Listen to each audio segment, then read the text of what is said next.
Climate Change Minister James Shaw is heading to COP27 this week. It's the UN Climate Conference. Meanwhile, Greta Thunberg, who is the voice of a generation on climate change, isn't going because she's calling it an opportunity for leaders and people in power just to get attention using greenwashing, lying and cheating. I spoke to the minister earlier and asked him what he thought of that. I agree with her.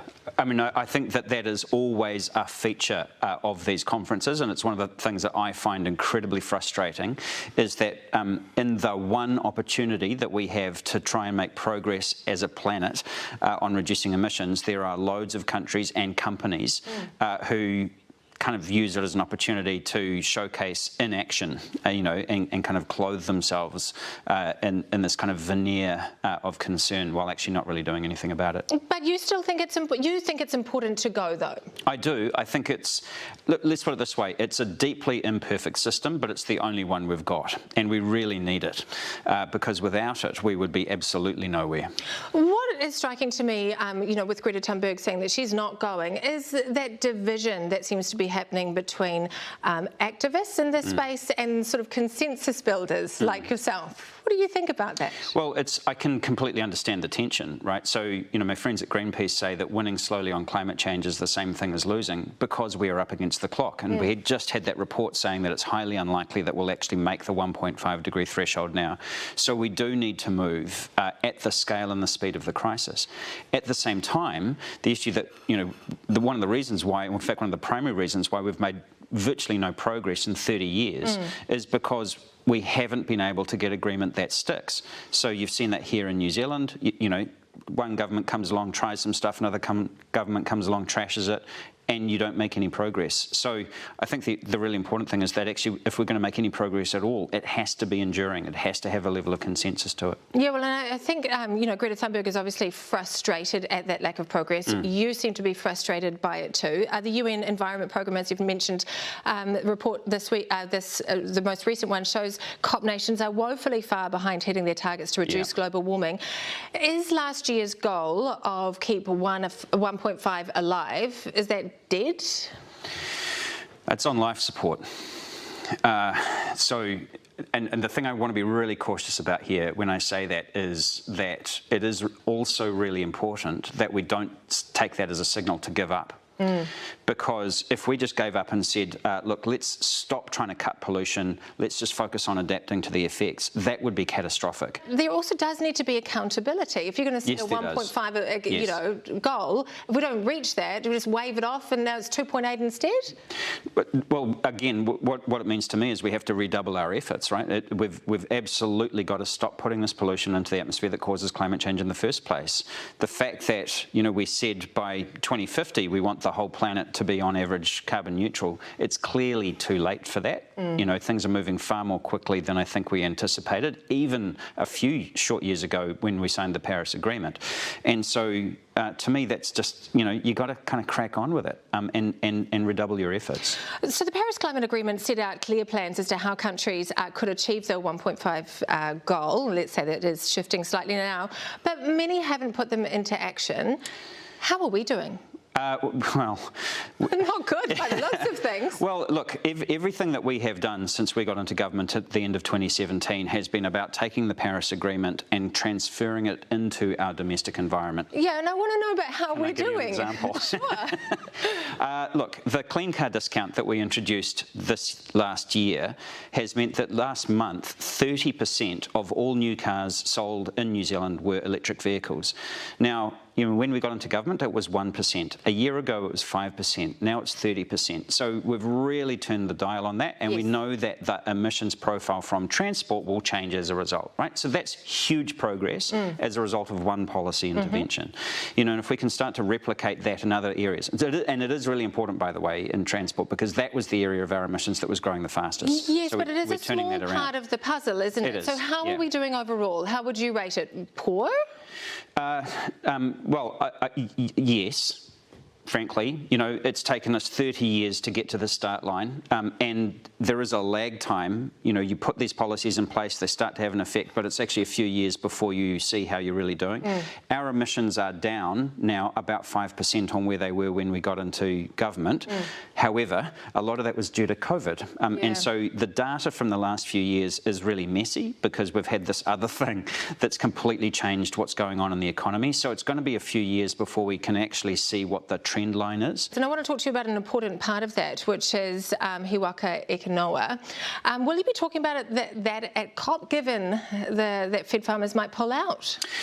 We'll be talking about it in the sense that we'll be talking to other countries and sharing our experience. You know, there are a couple of countries in the OECD, Ireland, the Netherlands, that are also working quite hard on agricultural emissions, but it's a very small group, and no one yet, including ourselves, has made any kind of significant breakthrough. Well, I want to talk to you because you've always said that you need consensus on climate change policy for it to be long-lasting, but that consensus is really lacking right now, isn't it, around from farmers. Is the breakdown bad political management? Because they were outraged and they seemed shocked when you made the announcement, and it seems to me that it's very late in the piece for one of your main partners to be shocked and outraged and coming out in opposition to what you've been working on supposedly together. Well, Federated Farmers, I have to say, were only ever really half in the tent. So why couldn't you get them fully in the tent? It's consensus building. Well, I think because this has always been contentious. You've got to remember Fed Farmers is also quite a democratic organisation, and they've got groundswell on the other side who are pulling them in a direction. And so that's made it very difficult for them to feel like they could participate fully alongside some of the other agriculture sector partners that are in the He Waka e Kanoa partnership. Where do you think you're going to get to on that? On He Waka e Kanoa? Look, you know, we're currently out for submissions. We're going to have to see how it goes. I'd say that there is a broad political understanding that agricultural emissions have to come down because they're a very significant part of our overall emissions profile. That pricing is one of the tools that we need in order to get there. The question is, what does that system look like? I want to switch now because we're just about at the end, but the political landscape could shift next year. The Greens have never worked with the national government. A change in government, would that significantly compromise the work that you're doing? My sense, I mean, the National Party have been at pains to repeat that they support the overall direction, they support the Zero Carbon Act, they support the targets, they support the institution of the Climate Change Commission. They voted for the 3 emissions budgets that we put into place this year. Where they, kind of differ is that they would have a different plan to deliver on that. Now, I would say that their plan doesn't meet the reality test or the credibility test. They, of course, say the same thing about my plan, but that's politics. That's politics. Could you work with National? Well, the Green Party has worked with National in the past. We've cooperated with them around things like the home insulation scheme, the National Cycleway Network and so on.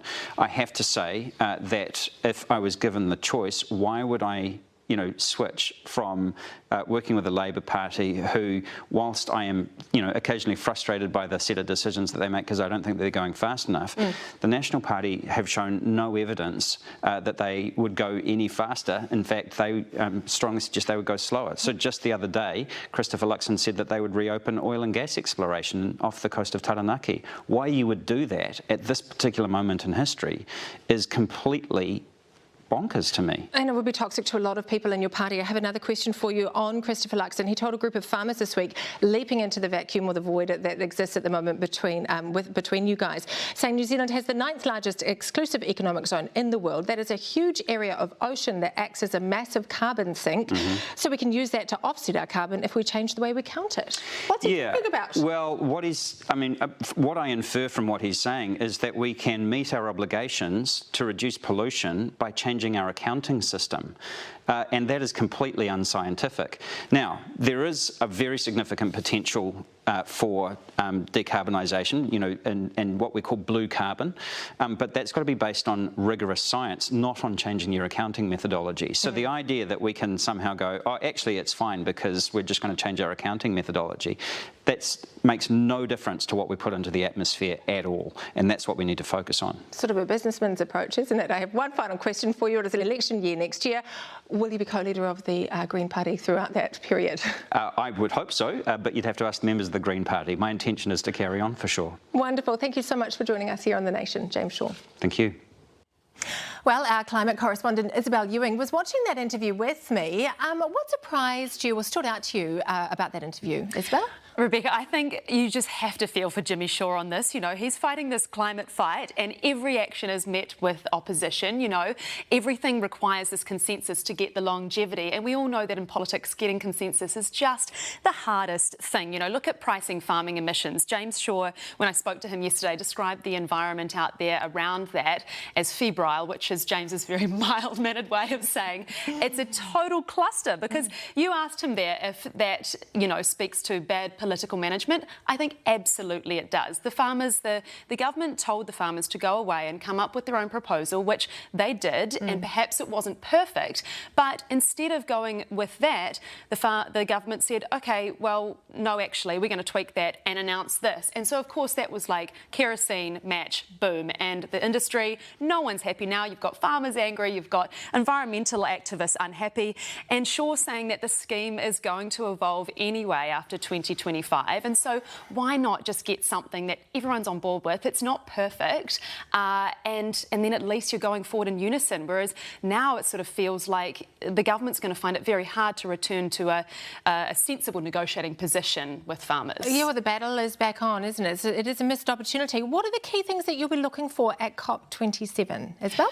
Well, I mean, gosh, when you've got the climate change minister saying he agrees with Greta Thunberg that potentially it's a bit pointless, I mean, I would sort of agree with that, but I'm an optimistic person, naturally, and so I think it's still worthwhile heading over to COP, because you could argue, you know, it's a bit of a talk fest. There's a lot of posturing and not much action, but as Shaw says, it's important for all of the leaders to get in a room and hold each other to account, especially when we're looking like we're probably going to miss that 1.5 degree limit of warming, and so we need to really move to a point where we're all holding each other to account, and I'm hoping that this COP will be a Pacific COP. You've got some of the big guys not turning up, China, Russia, Australia not coming, but hopefully that'll create a situation where you'll have New Zealand coming in who can advocate for those smaller island nations and say, all right, guys, in Copenhagen 12 years ago, we pledged we'd put 100 billion a year towards smaller nations adapting. We're not there yet. And putting pressure on some of those issues, because really no one's under any impression that we're going to go to the desert and immediately create transformative change around climate change. But I think having everybody there and continuing to have those discussions on a global platform with the world's media watching, it's got to be worthwhile. Well, our Prime Minister isn't going. Why not?